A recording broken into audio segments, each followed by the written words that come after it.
Leigh Bardugo. Trilogia Grisha. Livro 1. Sombra e Ossos. Capítulo 12.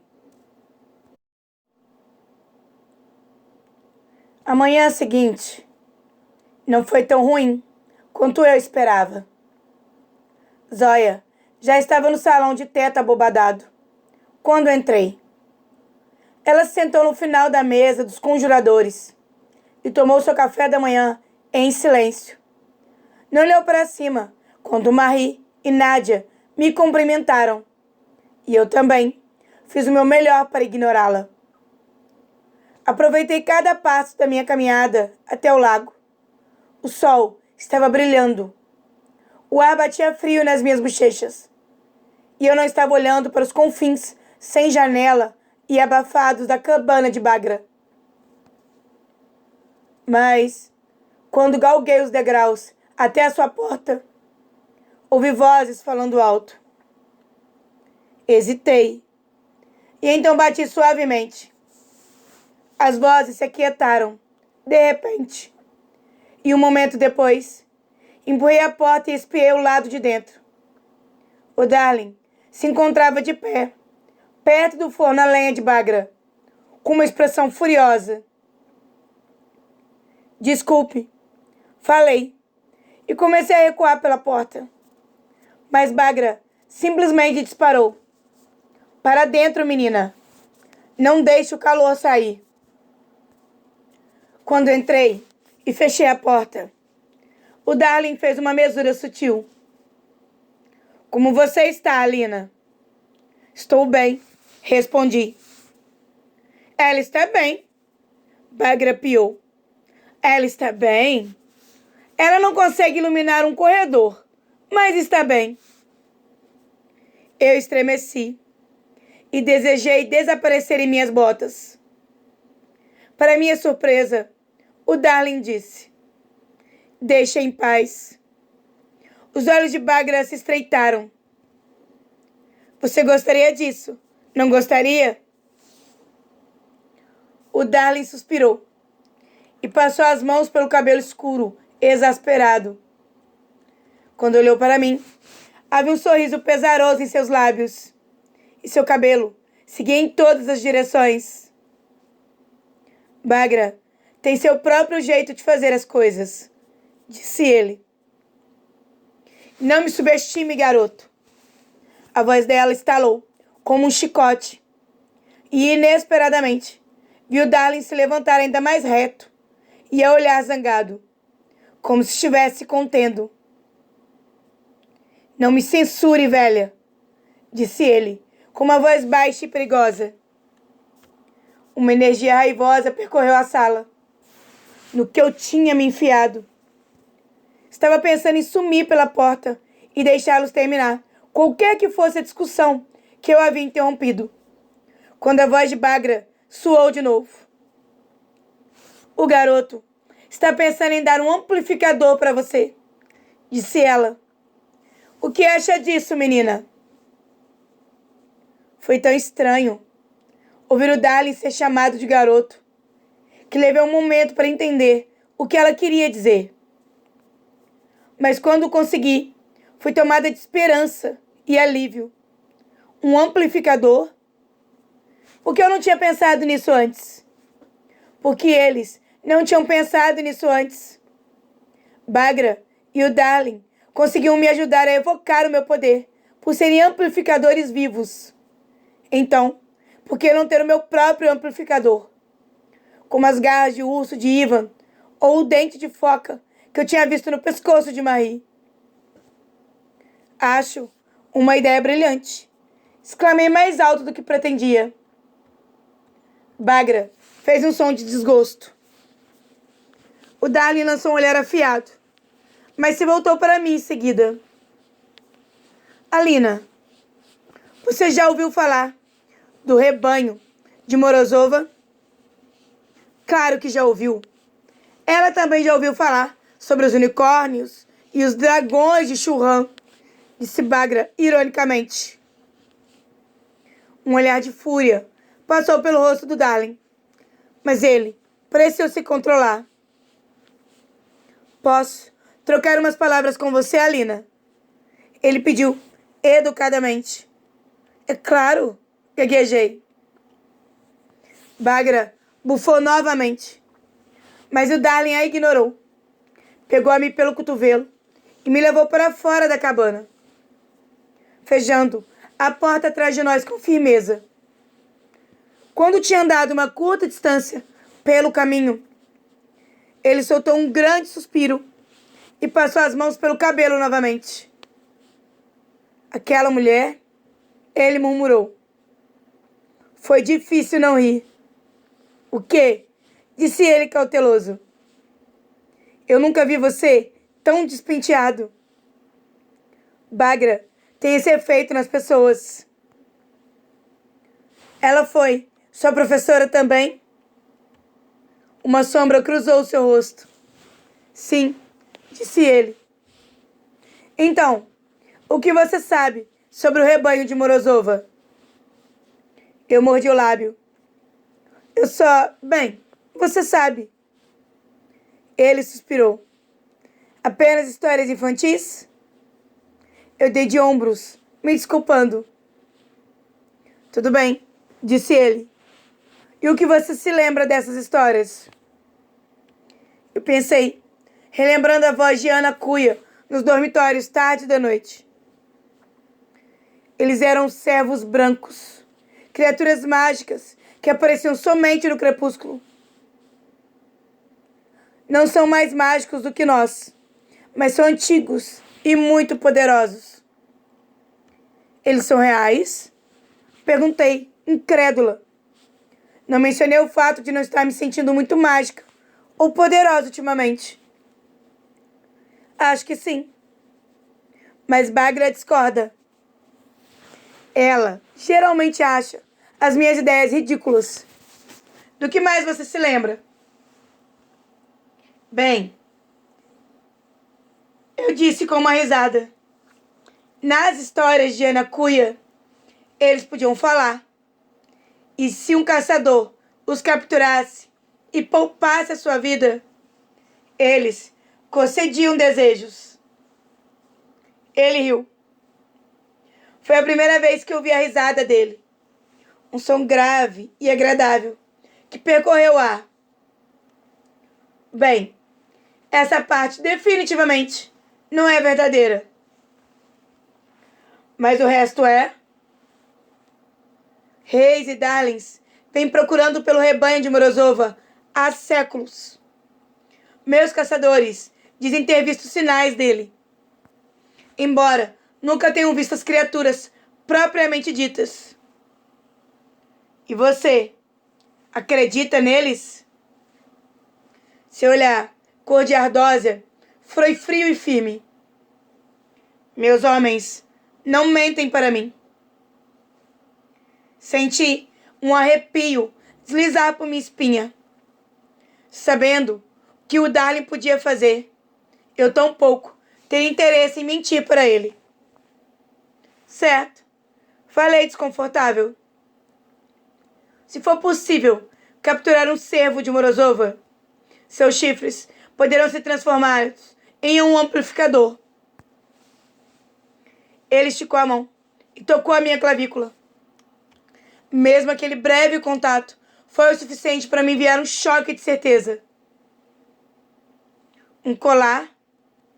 Perguntei, tentando imaginá-lo, ainda sentindo o toque de seus dedos na base da minha garganta. Ele assentiu. O mais poderoso amplificador já conhecido. Meu queixo caiu. E você quer dá-lo para mim? Ele assentiu de novo. Não seria mais fácil eu ter uma garra ou uma presa?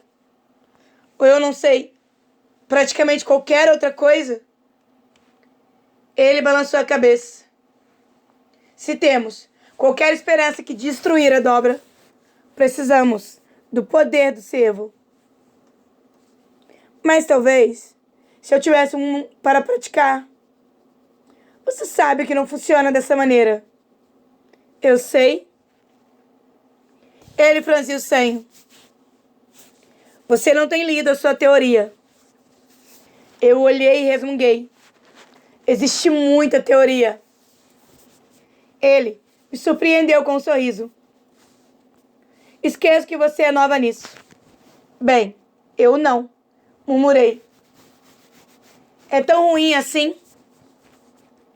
Para minha vergonha, senti um nó bem na garganta. E eu o engoli.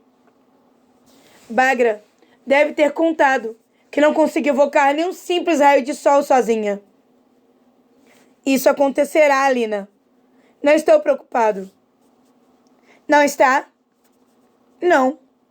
E mesmo que estivesse, uma vez que tenhamos o cervo, isso não importará mais. Senti uma onda de frustração. Se um amplificador podia me tornar uma Grisha de verdade, então eu não queria esperar por algum tipo de chifre mitológico. Eu queria um real. E agora? Se ninguém encontrou o cervo de Morozova todo esse tempo, o que o faz pensar que irá encontrá-lo? Perguntei. Porque o destino, o cervo, foi destinado a você, Alina. Eu posso sentir isso. Ele olhou para mim. Seu cabelo continuava uma bagunça. E na luz do sol da manhã, ele parecia mais bonito e mais humano do que nunca. Acho que estou pedindo para confiar em mim, disse ele. E o que eu deveria dizer? Eu não tinha uma escolha. De fato, se o Darling queria que eu fosse paciente, eu teria que ser paciente. Tudo bem, falei finalmente. Mas se apresse. Ele riu novamente e senti um rubor prazeroso chegar às minhas bochechas. Então, a expressão dele ficou séria. Eu espero por você há muito tempo, Alina, disse ele. Você e eu mudaremos o mundo. E eu ri de nervoso. Eu não sou do tipo que muda o mundo. Apenas espere, disse ele suavemente. E quando olhou para mim, com seus olhos de quartzo cinza, meu coração deu um pequeno pulo. Pensei que ia dizer mais alguma coisa, mas ele se afastou de maneira abrupta. Um olhar preocupado em seu rosto. Boa sorte com as aulas, disse. Fez uma leve mesura e se virou para caminhar de volta pela trilha até o lago. Mas só deu alguns passos antes de se virar para mim de novo. Alina, disse ele. Sobre o cervo? Sim. Por favor, mantenha segredo. A maioria das pessoas pensa que é apenas uma história infantil. E eu odiaria me passar por idiota. Não direi nada. Prometi. Ele assentiu uma vez.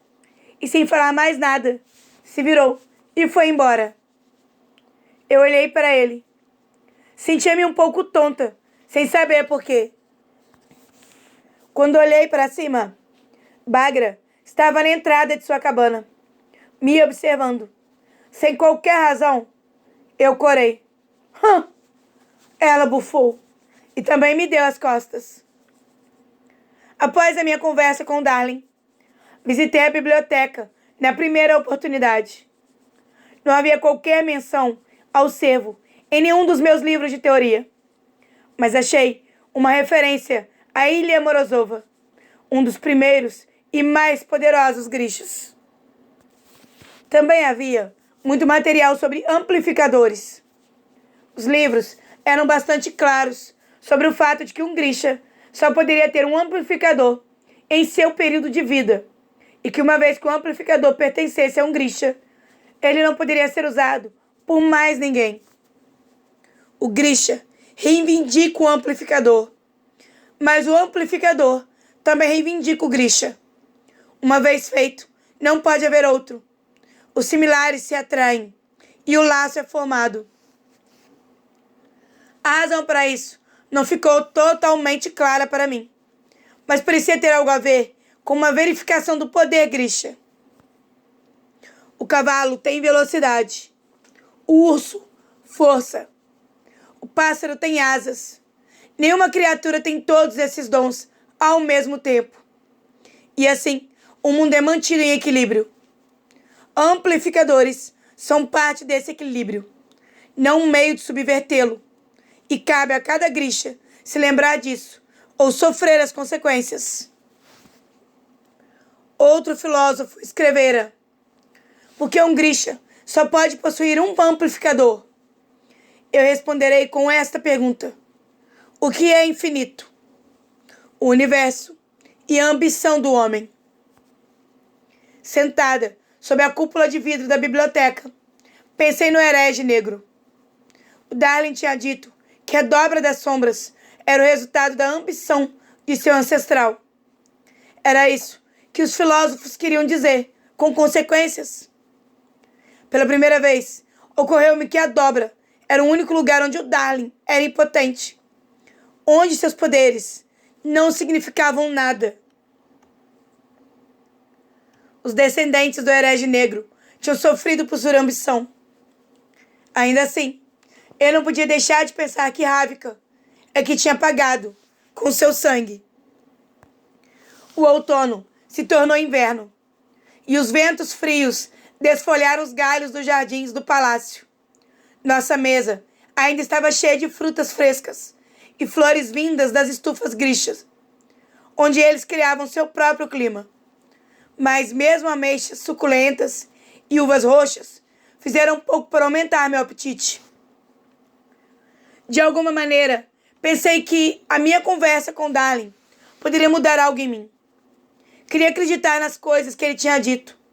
E parado perto do lago, quase tinha acreditado. Mas nada mudou. Eu ainda não podia fazer uma invocação sem a ajuda de Bagra. Ainda não era uma verdadeira Grisha. Apesar disso, me senti um pouco menos miserável a esse respeito. O Darling tinha me pedido para confiar nele. E se ele acreditava que o servo era a resposta, então tudo o que eu podia fazer era ter esperança de que ele estava certo. Eu ainda evitava praticar com os outros conjuradores, mas deixei Marie e Nadia me arrastarem para o Banya algumas vezes e para um dos balés no grande palácio. Deixei inclusive Gênia colocar um pouco de cor nas minhas bochechas. Minha nova atitude enfureceu Bagra. Você nem está mais tentando, ela gritou. Você está esperando que algum servo mágico venha salvá-la? Esperando pelo seu colar bonito?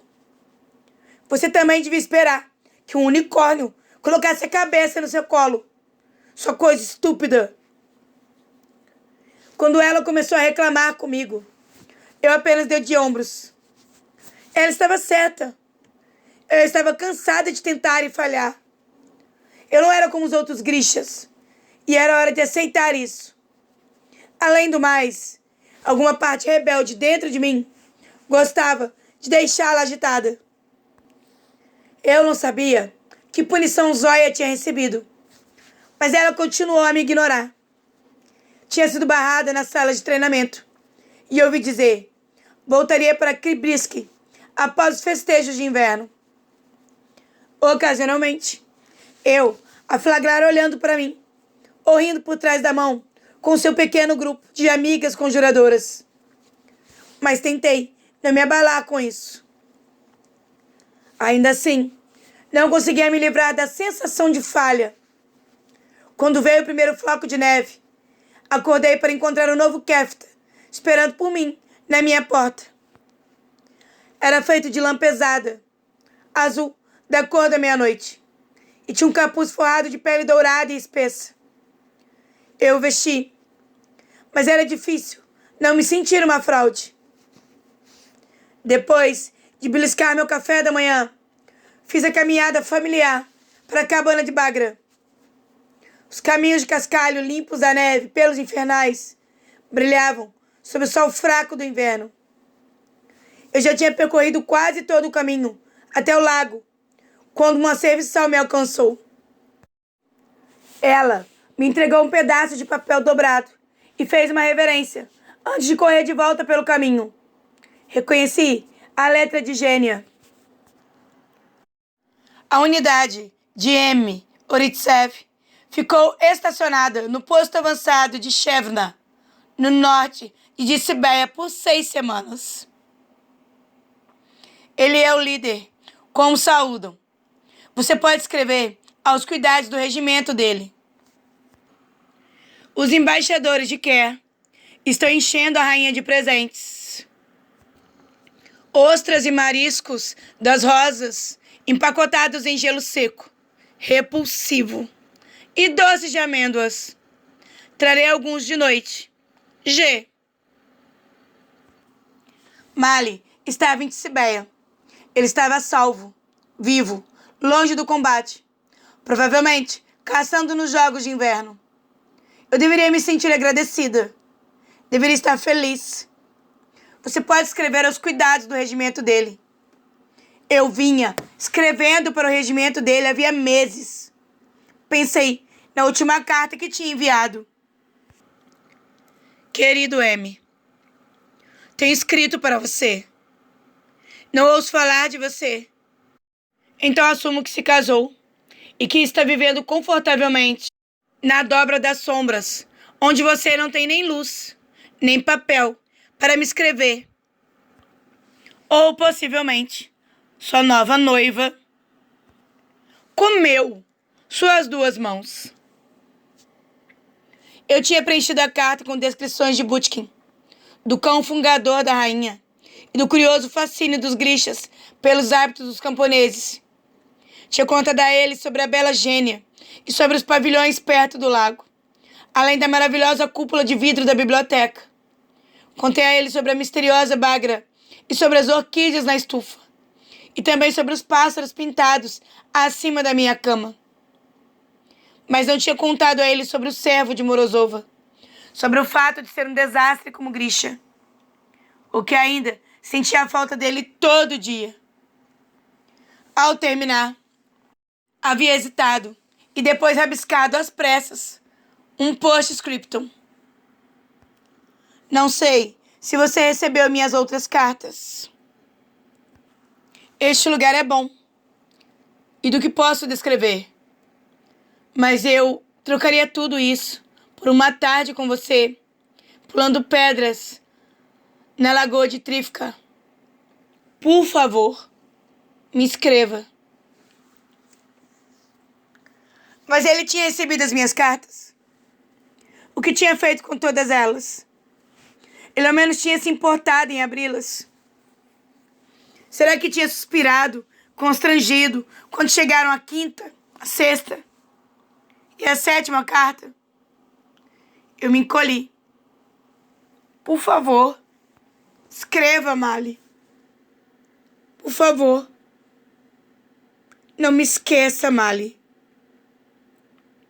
Patético. Pensei, esfregando lágrimas de raiva. Eu olhei para o lago. Ele começava a congelar. Pensei no riacho que corria pela propriedade do Duque Kerazov. A cada inverno, Mali e eu esperávamos o riacho congelar para andarmos de patins sobre ele. Eu amassei o bilhete de Gênia na minha mão. Não queria mais pensar em Mali. Gostaria de poder apagar cada lembrança de Kerazim. Mais do que tudo, desejava correr de volta para o meu quarto e dar uma bela chorada. Mas não podia. Tinha que gastar mais uma manhã miserável e sem sentido com Bagra. Desci calmamente pela trilha do lago. E então fui batendo os pés até a cabana de Bagra e abri a porta.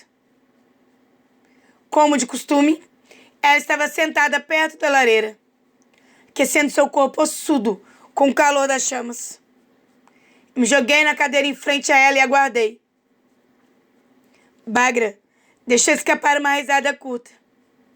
Então hoje, você está com raiva, garota?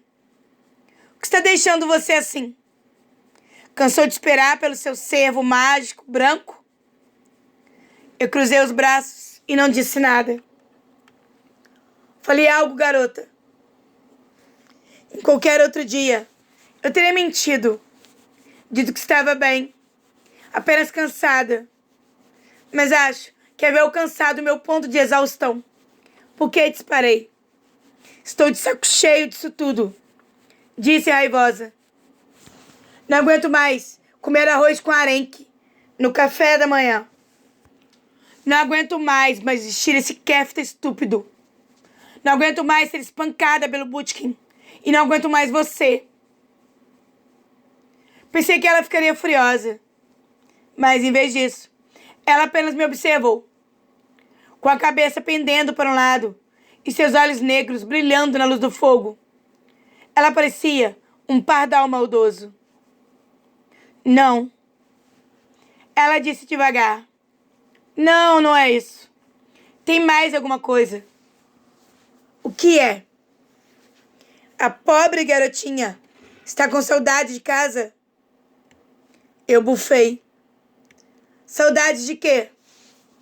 Diga-me você, garota. O que é tão ruim sobre a sua vida aqui? Novas roupas, uma cama macia, comida quente toda a refeição, a chance de ser o bichinho de estimação do Darling. Eu não sou o bichinho de estimação dele. Mas você quer ser. Ela zombou. Não tente mentir para mim. Você é como todas as outras. Eu vi o modo como você olha para ele. Minhas bochechas pegaram fogo e pensei em acertar a Bagra na cabeça com seu próprio cajado. Milhares de meninas venderiam a própria mãe para estar no seu lugar. E ainda assim, você está aqui, infeliz e amuada, como uma criança. Então me diga, garota, pelo que seu coraçãozinho triste está ansiando. Ela estava certa, é claro. Eu sabia muito bem que estava com saudade do meu melhor amigo. Mas não contaria isso para ela. Eu me levantei, chutando minha cadeira para trás com intrépido. Isso é uma perda de tempo. É? E o que mais você tem para fazer nos seus dias? Mapas? Buscar tintas para algum cartógrafo velho? Não há nada de errado em ser uma cartógrafa. É claro que não. E também não há nada de errado em ser um lagarto. A menos que você tenha nascido para ser um falcão.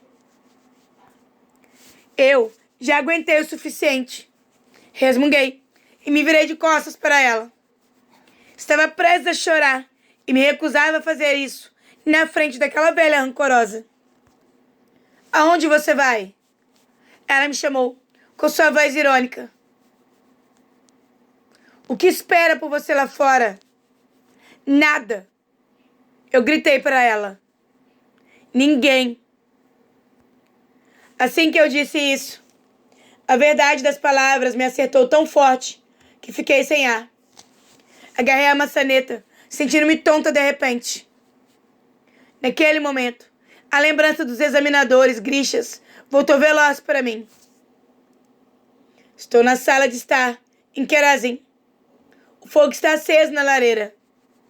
O homem corpulento de azul tinha me agarrado e me puxado para longe de Mali. Eu sinto os dedos de Mali deslizarem enquanto sua mão se solta da minha.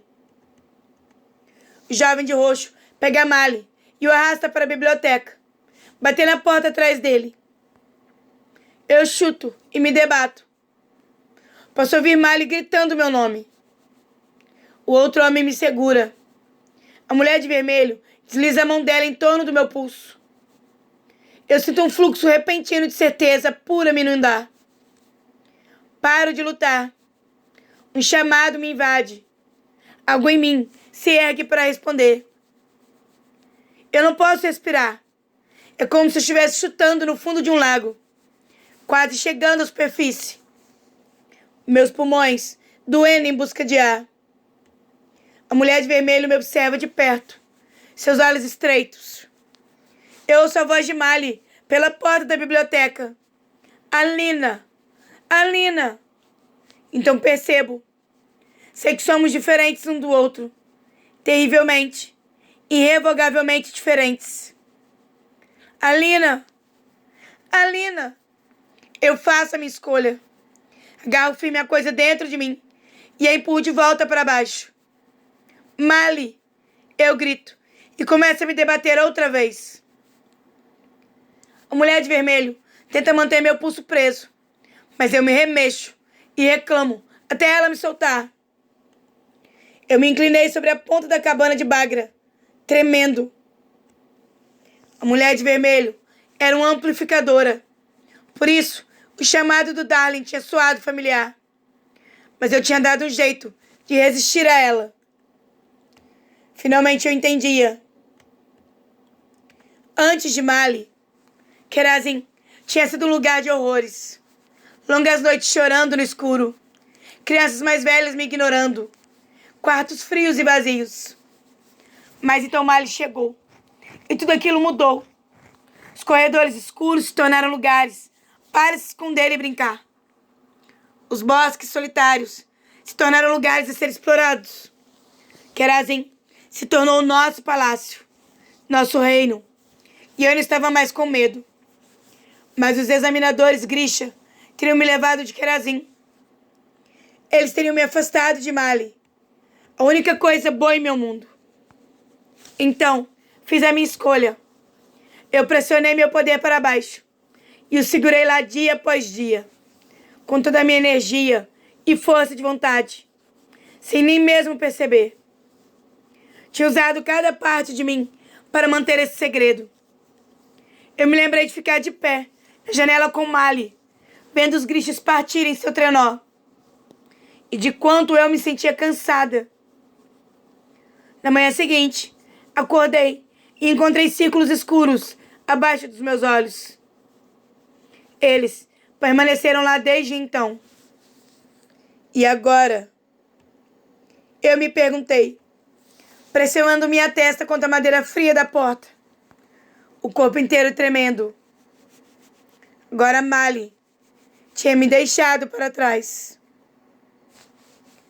A única pessoa no mundo que me conhecia de verdade tinha decidido que eu não valia o esforço de umas poucas palavras. Mas eu ainda me reprimia. Apesar de todos os luxos do pequeno palácio, apesar dos meus poderes recém-descobertos, apesar do silêncio de Mali, eu ainda me reprimia. Bagra estava certa. Pensei que estava fazendo um grande esforço, mas no fundo, uma parte de mim só queria voltar para casa com Mali. Alguma parte de mim desejava que tudo isso tivesse sido um engano, que o Darling percebesse seu erro e me enviasse de volta para o regimento, que Mali percebesse quanto tinha sentido a minha falta, que nós envelhecêssemos juntos em nosso prado. Mali tinha seguido com a vida, mas eu continuava assustada diante daquelas 3 figuras misteriosas, segurando firmemente a mão dele. Era hora de seguir em frente. Naquele dia, na dobra das sombras, Mali tinha salvado a minha vida e eu a dele. Talvez aquele momento estivesse destinado a ser o nosso fim. O pensamento me encheu de tristeza. Tristeza pelos sonhos que compartilhávamos, pelo amor que sentíamos, pela menina esperançosa que eu jamais seria novamente. Aquela dor me inundou, dissolvendo o nó que eu nem sabia que estava lá. Fechei os olhos, senti as lágrimas deslizarem pelas bochechas e alcancei a coisa dentro de mim que eu tinha mantido escondida por tanto tempo. Desculpe-me. Sussurrei para ela. Desculpe-me por tê-la deixado tanto tempo no escuro. Desculpe-me. Mas agora eu estou pronta. Eu chamei. E a luz respondeu. Senti a luz fluindo de mim em todas as direções. Deslizando sobre o lago, deslizando sobre as cúpulas douradas do pequeno palácio, por baixo da porta e através das paredes da cabana de Bagra. Eu a senti por toda parte. Abri minhas mãos e a luz floresceu direto de mim, preenchendo a sala, iluminando as paredes de pedra, o velho forno a lenha e cada ângulo do rosto estranho de Bagra. Ela me envolveu, resplandecendo com calor, mais poderoso e mais pura do que nunca, porque era toda minha. Eu queria rir, cantar, gritar. Finalmente havia algo que pertencia total e completamente a mim. Ótimo, disse Bagra, olhando a luz do sol. Agora podemos trabalhar.